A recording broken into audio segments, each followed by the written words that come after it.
എങ്ങോട്ടും അയക്കണ്ട. ആ കുട്ടിക്ക് ഖുർആൻ അള്ളാഹുവിന്റെ റസൂൽ എടുക്കുന്ന ദീൻ പഠിച്ചിട്ട് ഒരാൾ പോവാ. ഒരു മനുഷ്യനെ ചങ്ങലക്കിട്ടിരിക്കും ഇമാം ബുഖാരി ഉദ്ധരിക്കുന്ന ഹദീസാ. ഇതൊന്നും മുജാഹിദ് പ്രസ്ഥാനത്തിൽ പറയാൻ ഒരു മടിയുണ്ടായിട്ടില്ല. മുജാഹിദ് പ്രസ്ഥാനം ആ വിഷയത്തിൽ ബുക്ക് തന്നെ ഇറക്കിയ പ്രസ്ഥാന.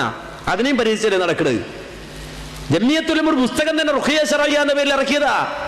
ചങ്ങലക്കിട്ടിരിക്കുന്ന ഒരു ഭ്രാന്തനെ ഒരാൾ വന്നിട്ട് ചോദിച്ചു, അല്ല മന്ത്രിക്കോ, ആരെങ്കിലും മന്ത്രിക്കോ? അള്ളാഹുവിന്റെ റസൂൽ അടുക്കൽ നിന്ന് ദീൻ പഠിച്ചു പോകുന്ന തൗഹീദുള്ള ആ വ്യക്തി അങ്ങ് ചെന്നു. എന്നിട്ട് ഓതിക്കൊടുത്തു, സൂറത്തുൽ ഫാത്തിഹ അങ്ങ് ഓതിക്കൊടുത്തു. ആ ഫാത്തിഹ അങ്ങ് കേട്ടു. ആ ഭ്രാന്ത് ബാധിച്ച് ചങ്ങലയിൽ കിടക്കുന്ന മനുഷ്യന്റെ ഭ്രാന്ത് മാറിയെന്ന് ഇമാം ബുഖാരി ഉദ്ധരിക്കുന്ന ഹദീസിലുണ്ട്. ആ ഫാത്തിഹ ഓതാൻ അറിയുന്നവൻ തന്റെ കുട്ടിക്ക് ഒരു പ്രയാസമുണ്ടായി, ഓതിക്കൊടുക്കൂ. ജിന്ന് കൂടിയാൽ അങ്ങനെയാ. കാരണം വെച്ചാൽ ജിന്ന് കൂടി കഴിഞ്ഞാൽ പിന്നെ ബോധം ഉണ്ടാവില്ല. ചില ആളുകളെ സംബന്ധിച്ച് ഇറങ്ങിപ്പോകും, ചിലത് ഇറങ്ങി പോകില്ല, അങ്ങനെ കോമറായിട്ട് അങ്ങനെ നിൽക്കും. അപ്പൊ ഇത് വളരെ വ്യക്തമായി വേർതിരിച്ച് മനസ്സിലാക്കണം.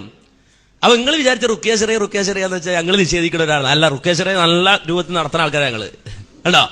ജിന്നുകളെ ഇരുത്തി റുഖിയ ശറഇയ്യ നടത്തി തരും. ആ ജിന്ന് ബാധിച്ച ആളെ ഓതുകയാണ്, അല്ലെങ്കിൽ അയാൾക്ക് ഓതിക്കൊടുക്കുകയാണ്. വിശുദ്ധ ഖുർആന്റെ ആയത്തുകൾ ഓതിക്കൊടുക്കുകയാണ്, അല്ലെങ്കിൽ ഹദീസ് കൊണ്ട് ഓതിക്കൊടുക്കുക, അല്ലെങ്കിൽ ഹദീസിൽ വന്ന വാരിദായിട്ടുള്ള വാചകങ്ങൾ കൊണ്ട് പറഞ്ഞ് അദ്ദേഹത്തെ മന്ത്രിക്കുകയാണ്. തെറ്റല്ല.